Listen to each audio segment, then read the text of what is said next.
চিংড়ি মাছ ভাজবো।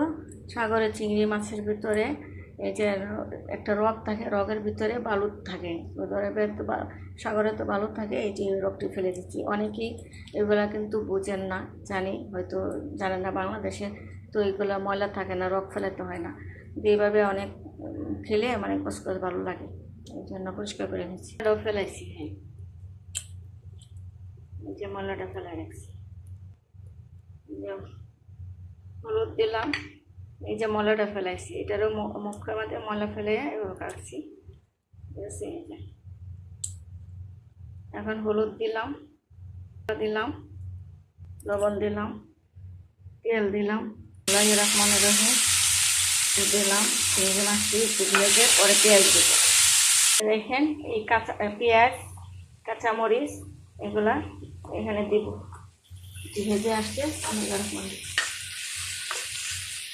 শুকনো ভাজবো, পেঁয়াজ দিলাম। মাছের ভাজা এবার ভাজা খাবেন, অনেক স্বাদ।